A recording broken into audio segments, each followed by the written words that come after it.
Na fundação do Estado de Israel, o primeiro-ministro do país, Davi Ben-Gurion, permitiu que os ultra-ortodoxos se isentassem do alistamento militar, obrigatório a todos os outros. Naquele momento, a população ultra-ortodoxa era pequena, mas 76 anos se passaram e eles são milhares. Esse é um dos tantos dilemas da sociedade israelense. Eu sou Anita Efraim, sou jornalista e mestre em comunicação política, e esse é o Eu Com Isso, podcast do Instituto Brasil-Israel. Eu sou o João Torquato, sou músico, ativista do movimento negro e estudo os conflitos que se originaram a partir da desintegração da República da Iugoslávia. No dia 25 de junho, a Suprema Corte de Israel definiu que não há nenhuma justificativa legal para que a população ultra-ortodoxa não se aliste. Essa crise pode derrubar o governo de Benjamin Netanyahu e pode significar uma mudança importante na sociedade israelense. Para conversar com a gente sobre esse tema, nossa convidada é a Marta Topoli, que é antropóloga, livre docente da Universidade de São Paulo e vice-diretora do Centro de Estudos Judaicos da mesma universidade, autora de O Sagrado e o Impuro no Judaísmo, Lei, Comida e Identidade. Bem-vinda, Marta, aqui ao Eu Com Isso. Muito obrigada, é um prazer estar novamente aqui e tentar esclarecer as dúvidas que vocês têm sobre esta questão tão importante. Toda vez que a gente vai conversar sobre ultra-ortodoxos e ortodoxia, a gente convida a Marta para estar aqui com a gente. Talvez vocês já tenham ouvido ela antes. Marta, para começar a nossa conversa, nesses 76 anos, o que justificou a isenção dos ultra-ortodoxos do exército de Israel? Você diz no início? Qual foi a justificativa no início que continuou, né, se propagou nesse tempo todo? Ok, então, Ben-Gurion, que foi conhecido como o arquiteto do Estado de Israel, para o melhor que tem hoje o Estado de Israel e também para coisas muito complexas e não tão boas, foi o que pactou com as lideranças ortodoxas do então Partido Agudat Israel, uma isenção de alguns centenares, acho que foram 400 jovens ortodoxos que estudavam full-time em academias de estudos religiosos, a isenção do serviço militar.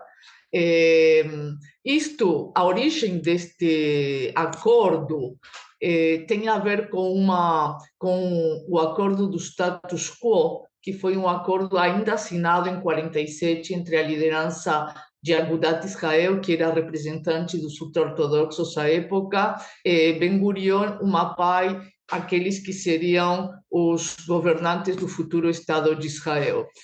Se assinou esse acordo porque não se queria deixar completamente fora da formação e criação do Estado de Israel o setor ortodoxo. Esse setor tinha sofrido muitíssimo na Shoah em termos grupais, com o desaparecimento de muitas yeshivot, ou academias de estudos rabínicos, queima de sinagogas, etc, etc, etc. Então, a ideia não teria sido muito perspicaz deixar esse grupo que representava a quinta essência do judaísmo para muitos fora da criação do Estado de Israel, mas para incorporá-los houve que assinar esse acordo chamado, como eu disse, status quo, que dava algumas prebendas aos religiosos, como por exemplo, o Shabat seria o dia de descanso no futuro Estado de Israel, nas repartições públicas, inclusive no exército,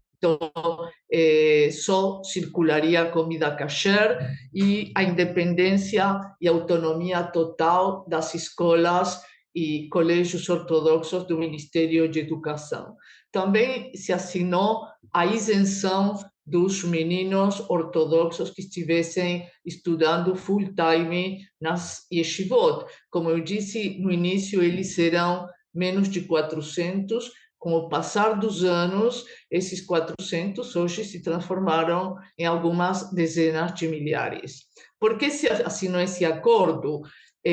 Mais ou menos eu já expliquei, mas tem autores que dizem que a assinatura desse acordo partiu de um erro de avaliação das duas partes. As duas partes pensaram que a outra iria desaparecer num tempo curto. Os sionistas pensavam que os ortodoxos, que eram uma minoria ínfima em 48, acabariam se deslumbrando com o sionismo secular, kibbutzim, moshavim, etc., como a maioria dos judeus de fato fez na Escala, no século, finais do século XVIII, XIX. Por sua vez, os ortodoxos pensavam que o sionismo seria uma etapa muito fugaz na história do povo de Israel e que aos poucos todos os judeus israelenses voltariam a ser religiosos. Então, aí nasceu o problema. E vale a gente explicar para o ouvinte, né, que em Israel, árabes israelenses não são obrigados a servir, mas judeus seculares são, religiosos de várias linhas dentro do judaísmo são, entre homens e mulheres, e também os drusos, né? E, Marta, por que essa diferenciação, né, essa possibilidade dos ultra-ortodoxos não integrarem o exército incomoda tanto os israelenses? Ok, primeiro, vou só fazer uma pequeníssima correção. Quem está obrigado a servir no exército de Israel são os cidadãos judeus, homens e mulheres, os beduínos e os drusos, não só os drusos, fizeram acordos com as autoridades israelenses desde o início da criação do Estado e servem no exército igual que os circassianos. Agora, há várias razões pelas quais isso incomoda muito, a isenção do serviço militar incomoda muito a população secular, e é porque, de fato, esse não alistamento dos jovens ortodoxos provoca com que existam dois tipos de cidadãos em Israel, um com mais direitos e um com menos direitos, ou um com mais deveres. E isso se chama, em hebraico, os que lutam contra essa desigualdade, chamam lutam, reivindicam o que eles conhecem como igualdade no fardo, porque, obviamente, fazer um serviço militar de 3 anos e depois reserva até os 40 anos não deixa de ser um fardo. Então, isso incomoda muito por essa razão, porque é um sacrifício. Segundo, porque os ortodoxos, além de não servirem no exército, têm muitas prebendas, subsídios especiais para eles, isenção de vários impostos, empréstimos com juros mais baixos. Então, é um pacote essa diferenciação de duas populações. E eu estou gravando esse episódio de Israel, né? Eu fui à manifestação na Rua Kaplan, que tem em Tel Aviv, todo sábado à noite, e tinha, né, um pessoal que a pauta deles lá, eles estavam com camisas escritas e tudo mais, era justamente essa, pela igualdade de fardo. E é algo que muitas pessoas falam em Israel, especialmente pais de pessoas que estão no exército, de por que eu tenho que entregar os meus filhos para o exército e eles não, né? Então, esse é um questionamento muito forte na sociedade israelense. E, Marta, você acha que a guerra que começou em 7 de outubro tornou esse cenário ainda mais agudo? Com certeza, com certeza. E nas últimas semanas isso ficou muitíssimo mais evidente, transparente, porque houve entrevistas nas quais o próprio ministro de Segurança explicou que hoje há um déficit de quase 7.000 soldados no exército israelense. Alguns oficiais do exército dizem que esse déficit de mão de obra, isto é, de soldados, é maior. Então, diante desse problema, que é um problema muito grave agora, nesta situação pós-7 de outubro, com a ameaça de guerra com o Líbano, com Hezbollah, o fato de haver dezenas de milhares de jovens ortodoxos que não servem no exército faz com que isto esteja se tornando uma questão legal por um lado e amoral por outro.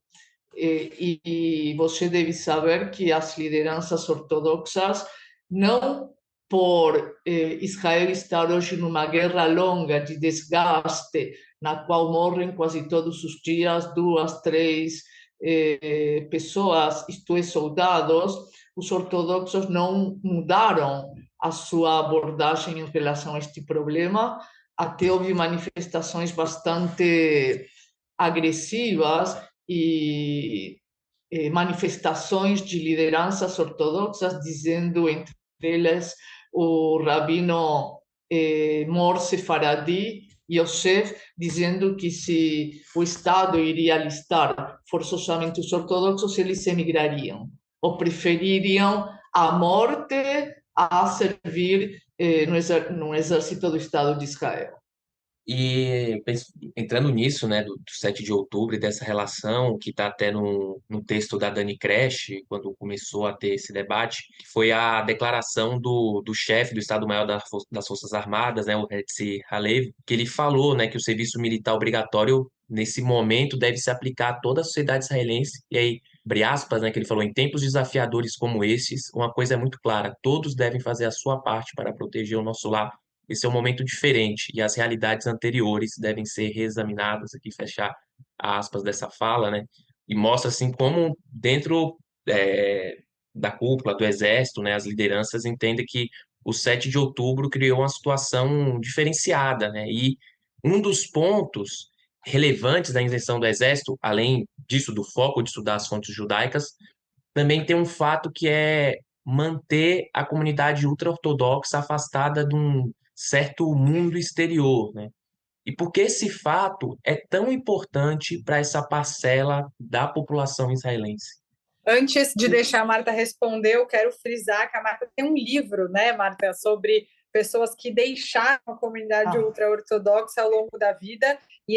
Então, também já aproveitar para frisar, né, como que esse contato com o mundo exterior ele é determinante para as pessoas que decidem mudar os rumos da vida, e por que tanta ênfase em evitar isso?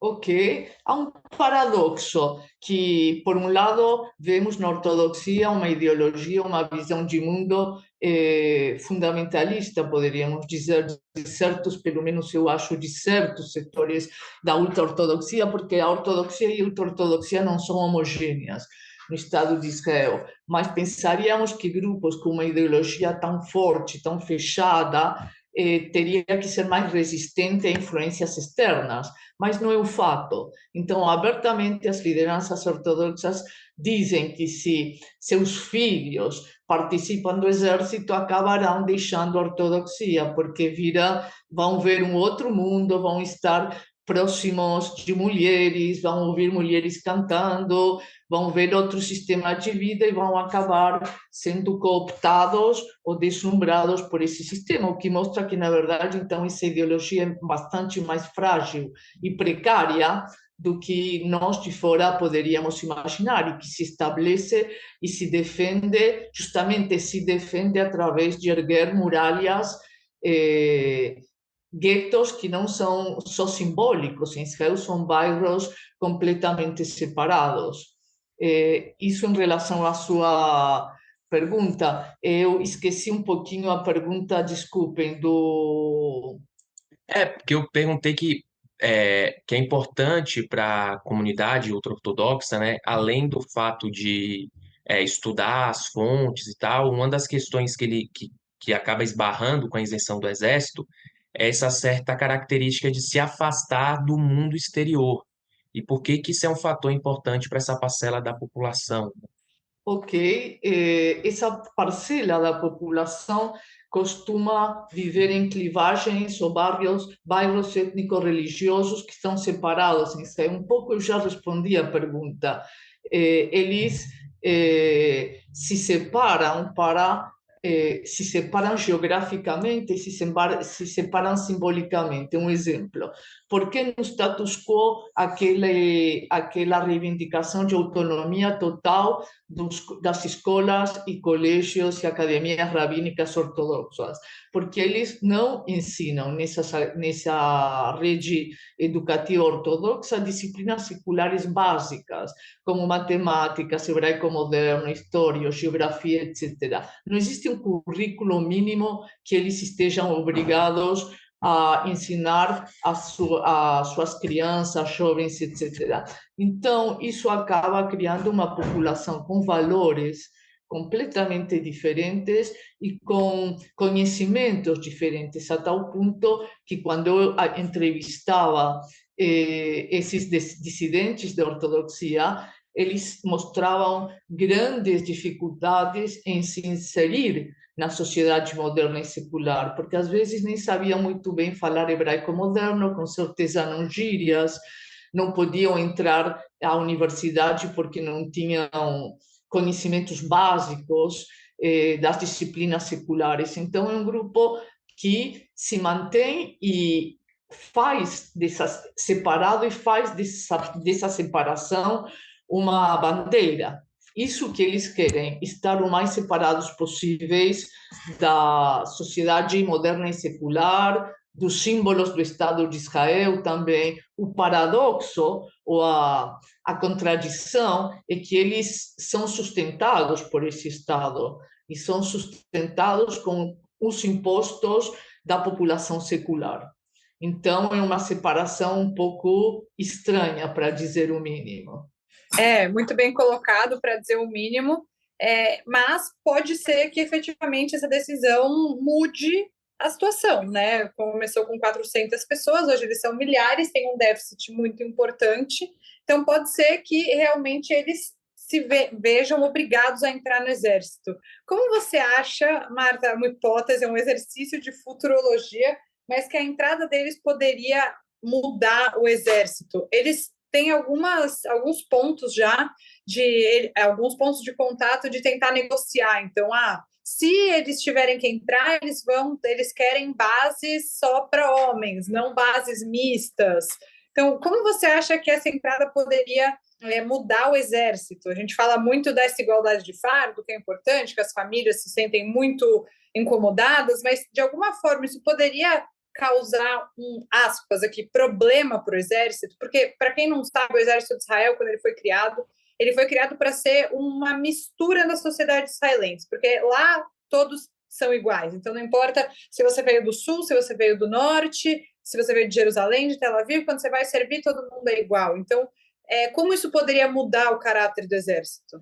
Essa é uma excelente pergunta, mas não precisamos fazer exercícios de profecia ou futurologia. Temos que lembrar que hoje existem algumas unidades do exército, como o Nahal Haredi, que é uma unidade composta só por judeus ortodoxos, que existem os colonos, aqueles judeus que se identificam com uma ortodoxia supernacionalista, servem no exército. Então, já existem precedentes de judeus ortodoxos servindo no exército. É óbvio que para o exército não é conveniente receber de um dia para outro, no ano, 15.000 ou 10.000 judeus ortodoxos, porque muitos deles vão ir obrigados, isto é, vão fazer o possível para serem expulsos do exército ou para criar problemas. Então, hoje se está falando de um número quase simbólico de 3.000 judeus ortodoxos vão ser alistados nos próximos meses. Por quê? Porque há um veredito da Corte Suprema, um veredito votado por uma unanimidade, pela primeira vez na história do Estado de Israel, de que não se sustenta mais essa isenção dos judeus ortodoxos do serviço militar. Paralelamente, há também não é um conselho, agora não estou lembrando a palavra em português, mas a procuradora-geral israelense também escreveu que é necessário imediatamente alistar esses judeus ortodoxos, porque não há nada na lei que permita que eles não sirvam no exército. Era um acordo, não era uma questão de lei que os isentava. Então, o que resta agora é ver como as instituições, o exército, o governo, o primeiro-ministro Bibi Netanyahu, o que eles vão fazer com o veredito da Corte Suprema e o conselho. Não, vocês podem me ajudar, é mais do que um conselho da Procuradora-Geral. O exército aparentemente não estaria interessado em 10 mil ortodoxos agora, porque não está preparado para receber essa quantidade de homens. Como você falou muito bem, ainda tem a questão de que muitos deles vão fazer o impossível para causar obstáculos e problemas, e ninguém quer isso neste momento. Mas há uma questão moral. Não se pode separar uma população, duas leis, a questão de duas medidas. Não, isso não pode existir numa sociedade democrática. Já Israel tem bastantes questionamentos a seu caráter democrático, este seria um. E tem um ponto importante também, né, dessa decisão que a gente comentou aqui, né, falou meio por cima, que essa decisão é apenas para os homens, né, enquanto as mulheres ultra-ortodoxas seguiriam sem se alistar. E aí, lembrando para o ouvinte que em Israel, mesmo as mulheres, né, têm serviço militar obrigatório.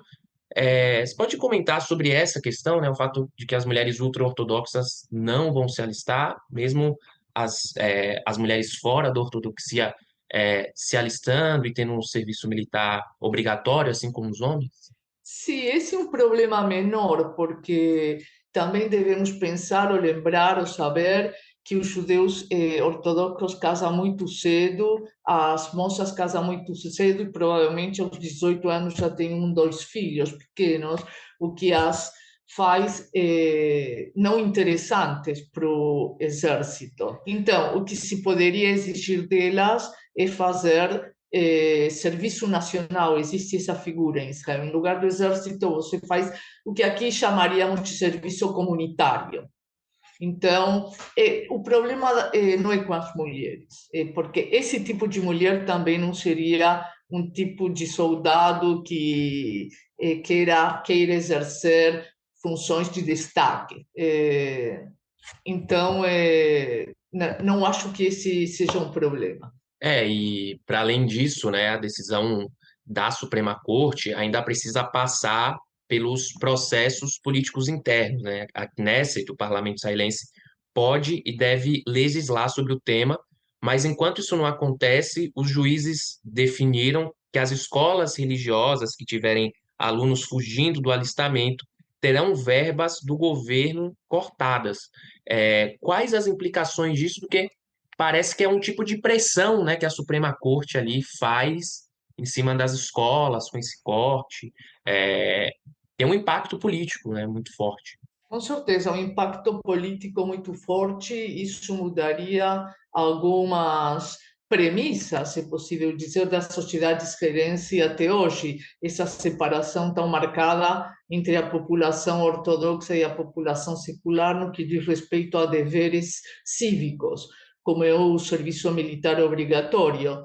Mas temos também que levar em consideração que quem está no governo é Bibi Netanyahu, que é um artífice em fazer acordos, acordos temporários. Então, que ele está tratando de fazer um acordo com os ortodoxos de um mínimo de homens que sirvam no exército, entre eles muitos que abandonaram as academias rabínicas e que estão num limbo na sociedade ortodoxa. Então, começar pelo alistamento desses jovens. A pressão de cortar os subsídios para a educação ortodoxa é uma pressão muito forte, mas no governo, na atual coalizão governamental em Israel, tem duas figuras que são Smotrich e Ben-Gvir, que disseram que eles deixariam a coalizão se isso acontecesse. Também tem partidos ortodoxos que não se sabe se deixariam ou não deixariam a coalizão, porque sabem que qualquer outro governo daria eles muito menos e exigiria muito mais nas atuais circunstâncias. Então, está tudo muito pouco claro como isto vai ser resolvido, mas que marca marco, sendo redundante, na sociedade israelense, com certeza. Estabelece um marco, não? Eu acho que é interessante a gente até falar um pouco sobre isso, né, Marta, sobre esses partidos ultra-ortodoxos. qual o poder que eles têm hoje na sociedade israelense? Spoiler, é muito, mas como eles conseguiram se tornar tão poderosos, né, ao longo desse tempo? E vale a gente fazer uma observação que dentro do próprio Likud, partido de Benjamin Netanyahu, muitos parlamentares são contra a isenção, né, do exército dos ultra-ortodoxos. Então, o problema ele pode estar, inclusive, dentro do partido do Netanyahu, mas tem vários outros partidos formados pelos ultra-ortodoxos que ficam nessa chantagem de se você não fizer o que a gente quer, a gente vai derrubar o governo e não interessa nem um pouco ao Bibi derrubar o governo, porque aí ele pode ser preso. Mas como que os ultra-ortodoxos chegaram a este nível de poder na política israelense? Muito bem lembrada a questão da oposição no Likud, o partido de Benjamin Netanyahu, ao não alistamento dos judeus ortodoxos. Isso mostra quão complexa que é a sociedade israelense em termos identitários, porque vemos aqui um típico exemplo do que se conhece como interseccionalidade. Sou de direita e posso estar a favor ou em contra do alistamento dos judeus ortodoxos. A maioria costuma haver uma convergência de direita e religião, mas nem sempre. O partido Likud surgiu como um partido liberal secular. Com o tempo, acabou tendo entre suas lideranças, não sei se lideranças, mas entre seus componentes, deputados, membros do Knesset, etc., também pessoas religiosas ou tradicionalistas. Por que os judeus ortodoxos, que somam as últimas estatísticas do Mahon LeDemocratia, um instituto de democracia israelense, entre 12% e 14% da população? Porque eles têm um poder tão grande? Porque eles sempre são eles fazem coalizões que permitem, não sei como se diz em português, um desempate entre duas grandes forças. Desempate? Então, eles conseguem desempatar muitas vezes, e isso lhes dá muito poder. Um exemplo mais claro de 30 anos atrás. Os ortodoxos, quando havia uma esquerda e havia uma direita, porque hoje está tudo no mundo inteiro, não só em Israel, muito mais túrbio, mais difícil de definir. Era mais fácil, tanto para os governos de direita como os de esquerda, fazer coalizão com os ortodoxos, que só exigiam prebendas para seu setor. Nada de porco, de venda de porco em Israel como alimentação, isenção do serviço militar, dinheiro para as academias rabínicas, etc. E eles pouco se importavam com questões que dizem respeito ao Estado, como, por exemplo, questões macroeconômicas, questões de limites, de guerra, etc. Então, sempre era mais fácil e cômodo usá-los como parte da coalizão do que fazer coalizão com partidos árabes, fazer coalizão com o Partido Comunista. Então, esse é o poder que eles têm. Eu gostaria muito de salientar, de novo, que a ortodoxia não é monolítica, não só em suas correntes, mas também do ponto de vista das gerações. Então, há pesquisas, há indicadores que as gerações novas há um número substantivo de jovens ortodoxos que gostariam de servir no exército israelense. Só que as lideranças, que são muito velhas, e os askanim em Israel, que são esses deputados dos partidos ortodoxos, por questões de interesses, de verbas, tentam deixar essa população completamente fora do exército. Mas aqueles judeus ortodoxos que nasceram em Israel têm um relacionamento com o Estado e com as instituições do Estado, entre elas o exército, muito diferente daquele que tinham ou tem os judeus ortodoxos que chegaram da Hungria, da Europa, da Polônia, da Rússia, etc., etc. Isso também é importante. Há vozes agora que começam a questionar essas lideranças ortodoxas no que diz respeito à possibilidade de trabalhar, por exemplo, e de ir ao exército. É importante. Não é a maioria, longe de ser a maioria, mas já são grupos significativos que começam a questionar esse modus vivendi tão engessado da ortodoxia israelense. Bom, a gente quis trazer aqui para vocês, né, tudo que a Marta tem a dizer, que conhece bastante esse mundo, estuda esse mundo, mas ainda tem muito assunto pela frente, muito debate dentro da sociedade israelense para definir o que vai acontecer, como vai acontecer. Tem esses dois lados, acho que esse é um diferencial desse episódio, né, trazer que tem essa vontade de que seja feita justiça, mas também tem que olhar como que isso vai acontecer, como isso vai mudar o exército israelense, que é olhado como esse exército do povo, que muitas pessoas têm muito orgulho de servir no exército israelense. Então, acho que são novas perspectivas que a Marta pôde trazer hoje para a gente. E, Marta, quero muito agradecer. Seja sempre bem-vinda aqui no Eu Com Isso, é sempre um prazer para a gente conversar com você. Então, mais uma vez, conversamos com Marta Toppel, que é antropóloga, livre docente da USP, é também vice-diretora do Centro de Estudos Judaicos da mesma universidade, autora de O Sagrado e o Impuro no Judaísmo, Lei, Comida e Identidade. Marta, muito obrigada mais uma vez e volte sempre. Tá bom, eu que agradeço muitíssimo, só queria dizer que esse último livro, eu tenho outros livros publicados, não é o único. Muitíssimo obrigado pelo convite, é sempre um prazer poder esclarecer estas questões que são tão importantes. Marta, muito obrigado por estar aqui com a gente. E se você que está nos escutando quiser mandar uma mensagem aqui para o Eu Com Isso, é só escrever para eucomisso@institutobrasilisrael.org. O Eu Com Isso está em diversas plataformas de áudio, como Spotify, Orelo, Apple Podcast, e também no canal do YouTube do Instituto Brasil Israel. E não esquece de seguir o IB nas redes sociais. Até quarta-feira que vem.